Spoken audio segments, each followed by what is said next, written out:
It was an audacious, brazen and unthinkable attack on US shores.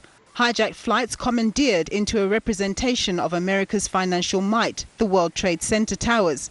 The death toll on the day just shy of 3,000 people, with hundreds of innocent people dying on the 4 planes used in the terrorist multi-pronged attack on the United States, including those who launched the attacks.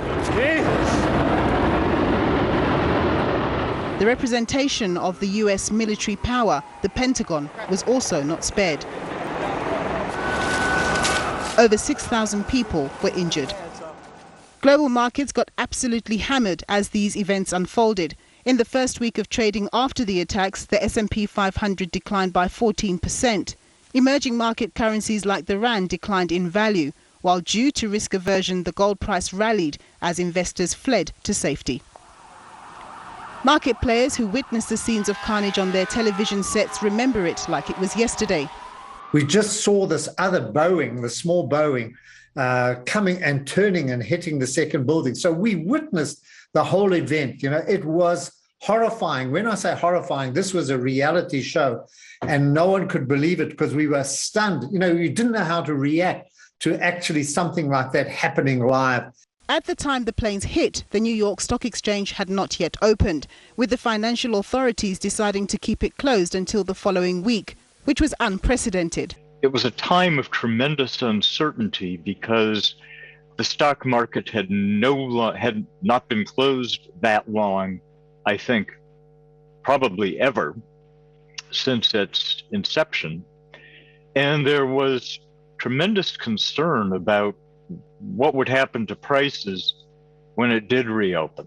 But the financial markets also had to learn how to interpret this event and react to it.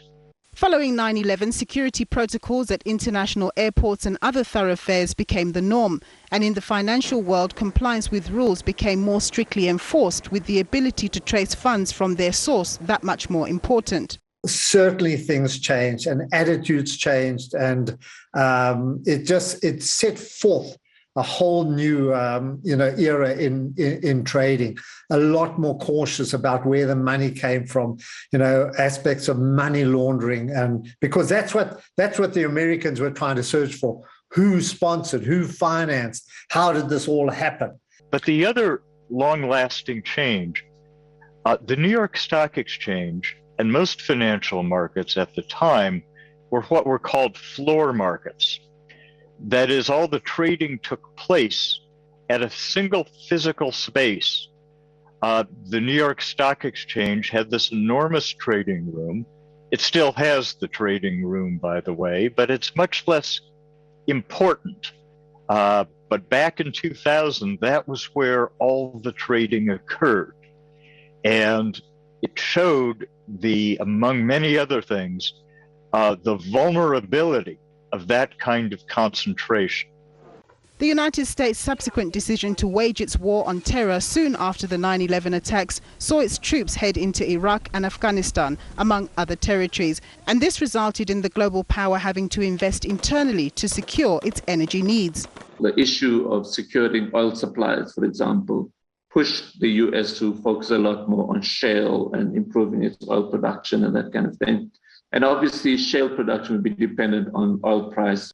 Many are questioning whether the US's foray into the Middle East and Afghanistan, which it exited at the end of August, was actually worth it, given the negative legacy associated with it. Dr. Omar is of the view that the days of country invasions by the United States and its allies are a thing of the past, and gets the sense that multilateralism will take precedence in resolving global issues, even with unsavory regimes. I believe that it's becoming more safer for a number of reasons.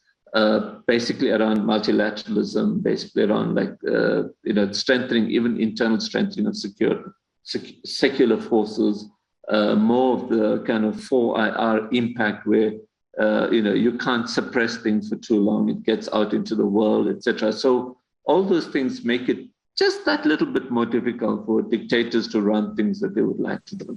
But of course, there are lots of moving parts to geopolitics. The world and its actors are unpredictable. History teaches us that communication is better than bombardment, but only time will tell the path the world will choose to take. Nompumelo Siziba, SABC News, Johannesburg.